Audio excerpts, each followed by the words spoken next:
10 नवंबर की सुबह जहरा कदीर के फ़ोन की घंटी बार बार बज रही थी, मगर कोई फ़ोन उठा नहीं रहा था।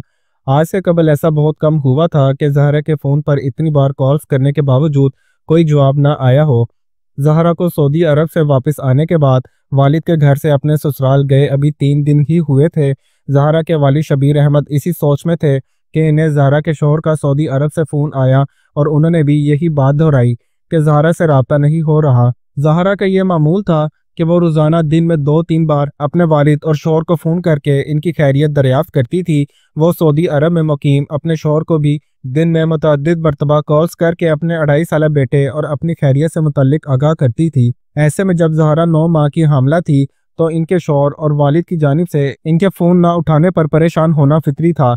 शायद इसीलिए वो ज़हरा से रब्ता करने की मुसलसल कोशिश कर रहे थे, मगर इनके वहम गुमान में भी ना था कि ज़हरा के साथ इनकी सास, जो इनकी सगी खला भी है, और नंदो यानी इनकी कज़न ने क्या जुल्म किया है।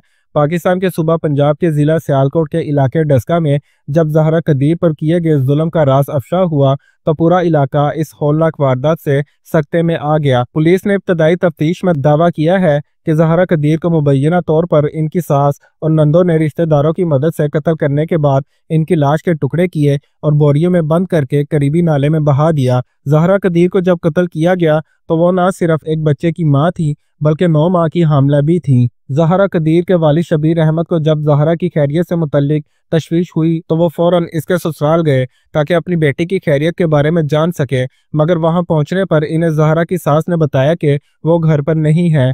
ये बात शबीर अहमद को कुछ खटकी।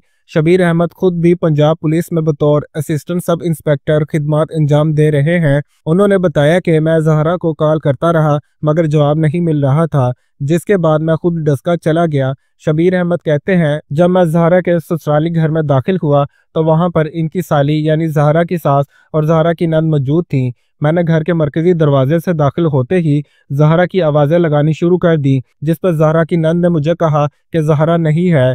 जब मैंने पूछा कि किधर गई है तो इसने कहा कि हमें क्या पता, जेवर पैसे वगैरह लेकर भाग गई होगी। शबीर अहमद के मुताबिक जब ज़हरा की नंद ने इनकी बेटी पर इल्ज़ाम आयद किया कि वो घर से भाग गई है तो मैंने इनसे पूछा कि सच बताओ, ज़हरा कहाँ है, कैसे और क्यों भाग गई।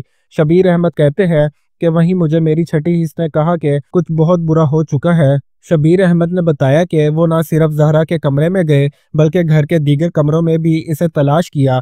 वहां इन्हें एक गैर मामूली बात महसूस हुई और वो ये थी कि ज़हरा का 2.5 साल बेटा भी घर पर था और घर को बहुत ज़्यादा साफ किया गया था, फर्श धोया गया था। बस ये देखकर मेरा दिल बैठ गया और मैंने फ़ौरन अपने बड़े भाई को फ़ोन किया और साथ में मुकामी थाने के अलावा 15 पर कॉल कर दी। शबीर अहमद का दावा है कि पुलिस को इत्तला देने की एक वजह यह भी थी कि इनकी बेटी को माजी में भी ससुराल में एक बार मारने की कोशिश की गई थी।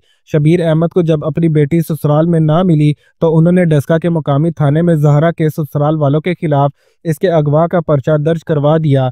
दर्ज पुलिस मुकदमे में कहा गया कि 10 नवंबर को बेटी के फ़ोन नंबर पर कॉलें की मगर कोई जवाब नहीं मिला। ससुराल वालों से पूछा तो उन्होंने कहा कि सुबह 7 बजे कहीं चली गई थी, जबकि इसका 2.5 साल बेटा घर पर ही मौजूद है। दर्ज मुकदमा में यह भी कहा गया है कि इससे पहले भी ज़हरा को ससुराल में मारने की कोशिश की गई थी, इसलिए इन्हें खौफ है कि ज़हरा को इसकी सास, 3 नंदों और इनके एक अजीज ने गायब कर दिया है। पुलिस ने मुल्जिमान का 3 रोज़ा जिस्मानी रिमांड हासिल कर लिया है। सियालकोट पुलिस के तर्जुमान वकास अली के मुताबिक जब शबीर अहमद की दरख्वास्त पर मुकामी पुलिस ने कार्रवाई की और मुकदमा दर्ज होने के बाद ज़हरा के ससुराल वालों से तफ्तीश की, मकतूला की सास और नंद ने इंकशाफ किया कि इन्होंने अपने रिश्तेदारों की मदद से ज़हरा को कत्ल करने के बाद इसकी लाश के टुकड़े करके नाले में फेंक दिए हैं। पुलिस तर्जुमान वकास अली ने दावा किया कि मुल्जिमान खवातीन ने पुलिस के सामने इतराफ़ जुर्म करते हुए इस हौलनाक वारदात की सारी तफसीलात बता दी और कत्ल में इस्तेमाल होने वाला टोका और छुरी भी बरामद करवा दी। डस्का पुलिस के एक तफ्तीशकार ने बताया कि ज़हरा कदीर का कत्ल पूरी मनसूबाबंदी के साथ किया गया। इनका कहना है कि तफ्तीश और मुल्जिमान के इतराफ़ी बयानात के मुताबिक रात गए जब खातून ज़हरा कदीर कंबल ओढ़ कर सोई हुई थी तो इनकी सास ने इनको टांगों से पकड़ा, दूसरी खातून ने बाजू से और फिर मददगारों ने मुंह पर कंबल रखकर सांस बंद करके ज़हरा को कत्ल कर दिया। पोस्टमार्टम के मुताबिक ज़हरा को सांस रोककर पहले कत्ल किया गया और फिर इनके जिस्म के तेज़धार आले से टुकड़े किए गए। डस्का पुलिस के तफ्तीशकार ने बताया कि मकतूला को इनकी सास और दो नंदों ने कत्ल किया है।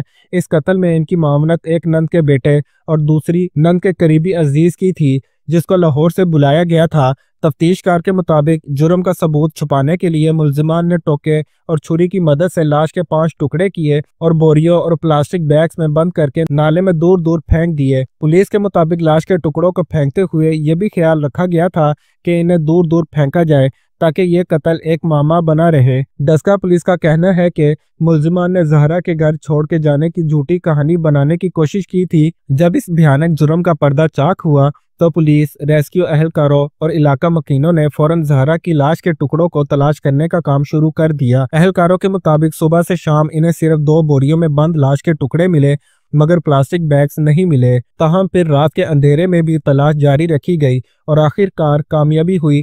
रेस्क्यू एहलकारों के मुताबिक मकतूला का सर और बाजू काट कर अलग अलग शॉपिंग बैग्स में डाले गए थे।